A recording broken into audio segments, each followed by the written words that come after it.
Hello and welcome to the Truly Bedrock Rundown. It's me, your friendly neighbourhood shepherd Tamer, reading the script by Tycraft102, and this week's video is edited by CTClunker himself. Stick around to the end of the episode for a special announcement. Now let's dive into this week's trials and tribulations. This week, we are pleased to start off with the newest member to the Truly Bedrock server, Daphne Elaine. She starts off her first episode by explaining the law of the land to all of her viewers. She also added a garden with an overhang to a very beautiful starter house. During the second episode, Daphne adds a tower on top of her house, which looks absolutely incredible. I should have got on the boat, but that I can love. I love that. I love it. Oh, yes. Prowl starts off this week by finally finishing that island hut he started working on a few weeks back. He also terraforms his shop claim on Spawn Island, which he later builds some miniature huts on. Slack then quickly builds a crop farm and takes care of some witches that appeared due to some shocking events. Prowl wraps up this week by working on the waterfall he made for his Spawn Island oasis. Rogue also hops on the terraforming train who, after some quick planning with Prowl, have a water source that'll be up here that the water's kind of coming from, maybe. That makes sense.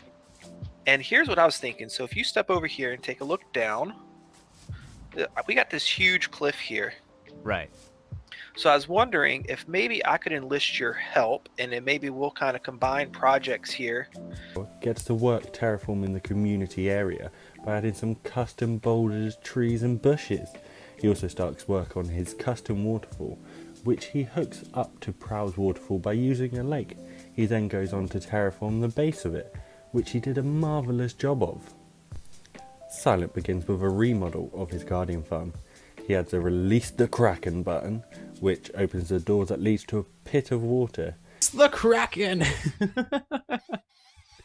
Oh, that is so good! It is the best way ever to dispose of hundreds and hundreds of guardians. You don't get any of the drops, you don't get any of the experience, but who cares about that? That is not the important part of that. The important part is to get rid of the lag.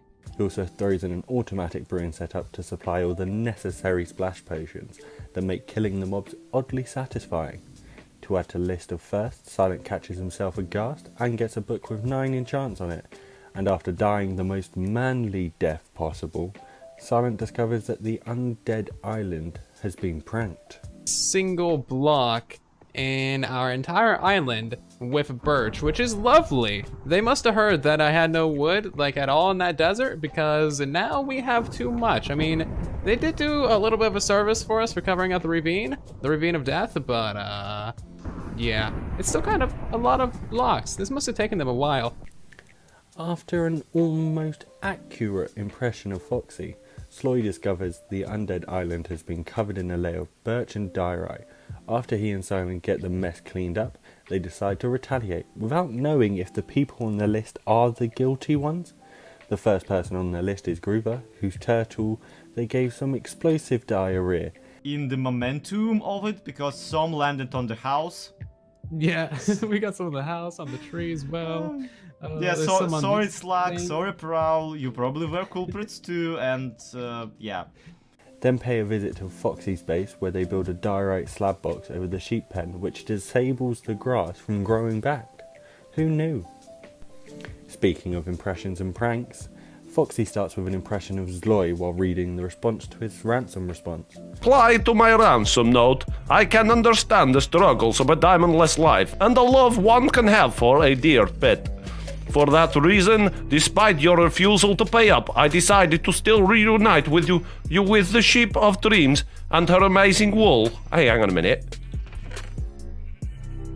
He hasn't. No way. He wouldn't have killed it. No way. After that, Foxy decides it would be a good idea to mine straight down, which ends almost as smoothly as it sounds. After making a fish farm and some wither skeleton gathering, Foxy makes a master bedroom in Slack's house. He also gets sniped by a guardian. We won't talk about that. Be nice here, harming potions, or some sort of potion to throw at them and kill them all off. That would be useful. Oh, what? How did I die? What? Oh, you're kidding me. I was like, oh, this episode's going really well. I've not even come close to death yet. And then I just exploded. Oh, one of them must have shot me. Slack makes a path that connects the iron farm, Prowl starter base, and the pumpkin and melon farm. I guess you could say that Slack knows the way. Slack then works on remodeling his spider farm. Ah, gross. Really happy with it. Included an ender chest because I hate going anywhere and not finding ender chests. And wow, did I lose my other ender chest now? Really? I just can't keep up with ender chests. Sorry, so we're gonna have to make some more of those. But we got the enchanting station in here. We've got the spider auto kill thing set up. And is it gonna work this time or is it gonna break? Okay, it looks like it worked just fine. I may have done hit some of those before. But yeah, that's all set up. Added in a small smelter here. It's just a single smelter. I needed some crackstone. And works good. Now I also set up here a little AFK minecart thing. How this works, like if you wanted to let the spiders build up for a minute, just jump on that. Just open chat. You can AFK all day long. You won't get kicked at all. Cuban finishes his witch village farm without dying. Good job, man. Cuban then takes a tour around Spawn Island, enjoying all of the builds and custom palm trees. And of course, Cuban couldn't help but prank an AFK Foxy with a jump scare machine. This took a little bit longer than I wanted it to, but hey, all fun and games, all fun and games. Yes, Mr. No-Tail, you're gonna get some redstone too. You're more than welcome to keep it. DB, during all of this pranks, decides to do some shopping, buying out Rogue's shulker box stock.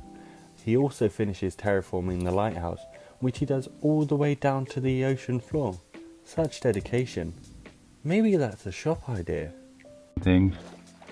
So this would be like a little bay to park your boat in, and then you come up this way.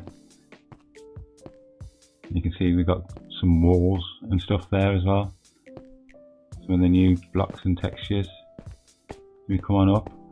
The interior's not done yet. I'm going to save that for another episode.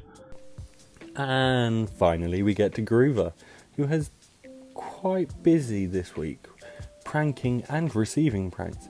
You see, it turns out that both Groover and Foxy teamed up to cover Silent and Sloy's island with Birch and Diorite, confirming that Team Undead's guess was true. And as for Tortuga having explosive diarrhea, Groover couldn't help but laugh. Well, I guess that shows the maturity level of the members. Let's see what it's got to say over here. We fed it, we regret it. Oh no, that's a terrible view. Oh, poor Tortuga. What a poor thing. Oh no, that looks quite explosive. Oh dear. And that is all for the trials and tribulations of the 4th week of Truly Bedrock. But before you click away, we have a special announcement to make. We are proud to announce that Truly Bedrock Rundown now has a Twitter account. Be sure to drop a follow. Doing this will allow you to receive behind the scenes sneak peeks, spoilers, and just the random thoughts of our writer, Tycraft102. Don't forget to hit that subscribe button and like this video and give us a comment below. Well, that's all for this week. Goodbye.